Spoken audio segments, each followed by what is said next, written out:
Good morning students, मैं राजेश कुशवाहा आप सभी का अपने यूट्यूब चैनल आर के कुशवाहा इंग्लिश 563 में स्वागत करता हूं। प्रिय विद्यार्थियों, पिछले वीडियोज में हम लोगों ने इन्फिनिटिव्स का अध्ययन किया था। इन्फिनिटिव के पार्ट 1 का अध्ययन किया था। इन्फिनिटिव वह वर्ब होती है जो नॉन फाइनाइट के अंतर्गत आती है, और इन्फिनिटिव में हम लोगों ने अध्ययन कर लिया था इसके पार्ट्स के बारे में, सिंपल इन्फिनिटिव और जेरेंडियल इन्फिनिटिव। सिंपल इन्फिनिटिव का अध्ययन किया था। सिंपल इन्फिनिटिव या उसे नाउन इन्फिनिटिव कहते हैं, वो किसी सेंटेंस में नाउन के रूप में यूज होती है। और ये जेरेंडियल इन्फिनिटिव का अध्ययन आज हम लोग करेंगे। तो आइए देखते हैं जेरेंडियल इन्फिनिटिव क्या है और इसका यूज कैसे होता है, किस रूप में इसका यूज किसी सेंटेंस में होता है। तो आइए देखते हैं gerundial infinitive. It is used like an adjective और adverb. It has following usages. ये किसी सेंटेंस में एडजेक्टिव के रूप में यूज होता है या फिर एडवर्ब के रूप में यूज होता है। एडजेक्टिव का काम क्या होता है? किसी नाउन या प्रोनाउन की विशेषता बताना। एडवर्ब का काम क्या होता है? एडवर्ब का काम होता है कि किसी वर्ब की विशेषता बताना या फिर एडजेक्टिव या किसी अन्य पार्ट्स ऑफ स्पीच की विशेषता बताना, नाउन और प्रोनाउन को छोड़ करके, साथ ही साथ इंटरजेक्शन को भी छोड़ करके। तो ये जो इसका यूजेज है, it has the following usages. Gerundial infinitive का यूज क्या है? पहला यूज है टू क्वालिफाई ए नाउन। दूसरा यूज हम देख सकते हैं टू क्वालिफाई एन एडजेक्टिव। और तीसरा यूज है टू मॉडिफाई ए वर्ब और टू एक्सप्रेस अ पर्पज। या तो ये किसी नाउन को क्वालिफाई करता है, या फिर एडजेक्टिव को क्वालिफाई करता है, या फिर किसी वर्ब को मॉडिफाई करता है, या पर्पज को एक्सप्रेस करता है। ऐसा यूज होता है जेरेंडियल इन्फिनिटिव का। आइए देखते हैं एग्जाम्पल्स के थ्रू कि कैसे इसका यूज हो रहा है। तो सबसे पहले हम देखते हैं, ये पहला एग्जाम्पल जो दिया है, there is no book to read.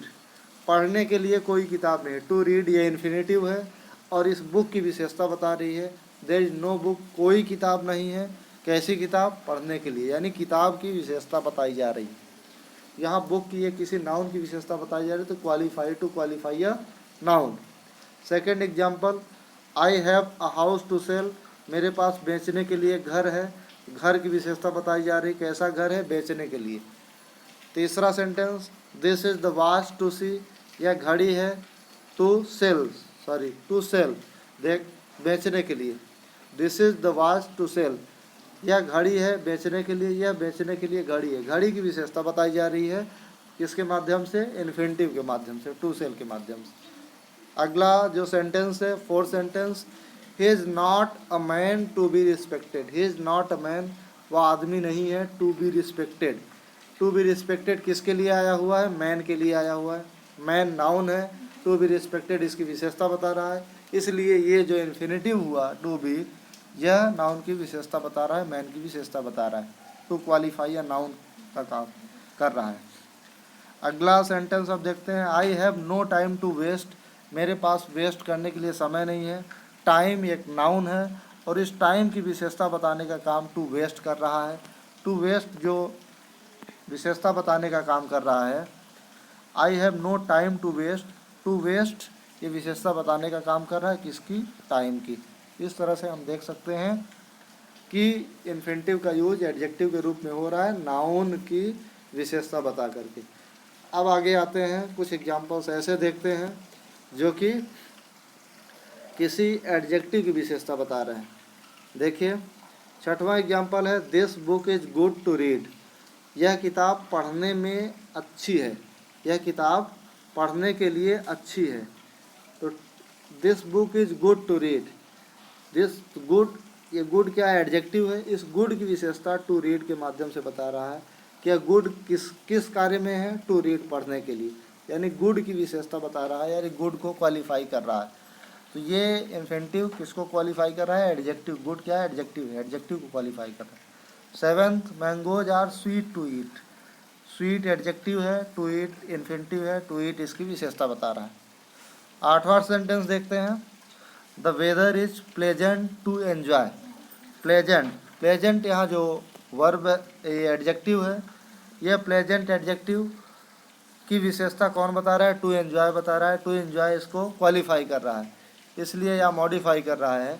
इसलिए हम देख रहे हैं कि प्लेजेंट यहाँ एडजेक्टिव है, और टू एंजॉय इन्फिनेटिव है जो इसकी विशेषता बता रहा है।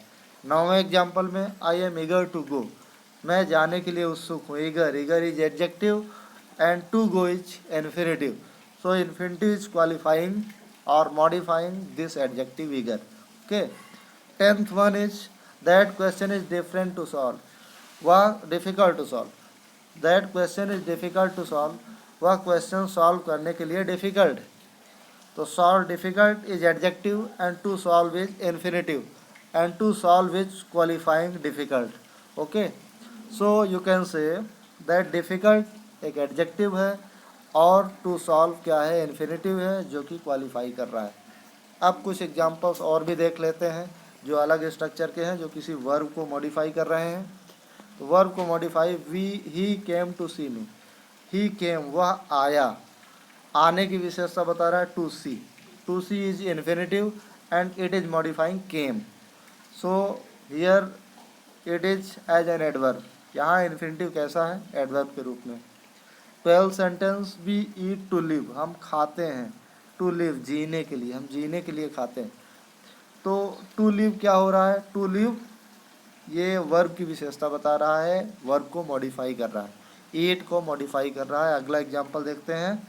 अगला एग्जांपल है 13, we work to make a living, we work हम काम करते हैं, टू मेक अ लिविंग जीविका कमाने के लिए या जीविका को अच्छा बनाने के लिए। तो make, to make a living, तो वर्क की विशेषता बता रहा है टू मेक। वर्क की विशेषता कौन बता रहा है, टू मेक, वर्क को मॉडिफाई कर, वर्क को मॉडिफाई कर रहा है। 14th example, he came to seek my permission, to seek, came is verb, to seek is infinitive, to seek is modifying came. Okay, so in 14th sentence, to seek is a modifying word, to seek is infinitive and it is modifying came. 15th sentence, they went to Agra to see the Taj, वे आगरा गए ताजमहल देखने के लिए। went यहाँ पर main verb है, और to सी ये infinitive है, टू सी मॉडिफाई कर रहा है वेंट को। इस तरह से हम लोगों ने देखा कि जेरेंडियल इन्फिनेटिव वे इन्फिनेटिव्स होते हैं जो किसी नाउन की विशेषता बताते हैं, किसी एडजेक्टिव की विशेषता बताते हैं, या फिर किसी वर्ब की विशेषता बताते हैं। तो इस तरह से या तो ये एडजेक्टिव के रूप में काम करते हैं या फिर एडवर्ब के रूप में काम करते हैं। एक विशेष एग्जाम्पल हमने ये लिखा हुआ है, देख आप स्क्रीन पर देख रहे हैं। It is our duty to serve, it is our duty to serve, obey and respect our teachers. It is our duty to serve, obey and respect our teachers. To serve, obey and respect our teachers. To serve, obey and respect. अगर मान लीजिए 3 verb हमको infinitive के रूप में दिखाना है, यहाँ 3 वर्ब हैं, एक सर्व है, एक ओबे है और एक रिस्पेक्ट। इन तीनों वर्ब को अगर इन्फिनेटिव के रूप में दिखाना है तो इन्फिनेटिव के लिए हम टू एक ही जगह लगाएं। इसलिए ऐसी सिचुएशंस में अगर हम 3 वर्ब्स को एक साथ इन्फिनेटिव बनाना चाहते हैं तो हम एक बार लगाएंगे टू और तीनों वर्ब को कॉमा और एंड लगा करके लिख देंगे। इससे इट इज़ अवर ड्यूटी, ये हमारी ड्यूटी है, टू सर्व सेवा करना, ओबे आज्ञा का पालन करना, रिस्पेक्ट सम्मान करना, आवर टीचर्स अपने टीचर्स। तो इसका मतलब ये हुआ कि अपने टीचर्स की सेवा करना, आज्ञा का पालन करना और उनका सम्मान करना हमारी ड्यूटी है। लेकिन केवल टू एक बार लगा हुआ है, बार बार हम टू का यूज नहीं करेंगे। तो इन्हीं शब्दों के साथ बहुत बहुत धन्यवाद। आप चैनल को सब्सक्राइब करिए, वीडियोज़ को लाइक करिए, शेयर करिए, और जहाँ ना समझ में आए वहाँ कमेंट करिए। वीडियोज़ को एक बार नहीं, बार बार, 2 बार, 3 बार देखिए ताकि आपको अच्छे से समझ में आए। Thank you very much. Have a nice day.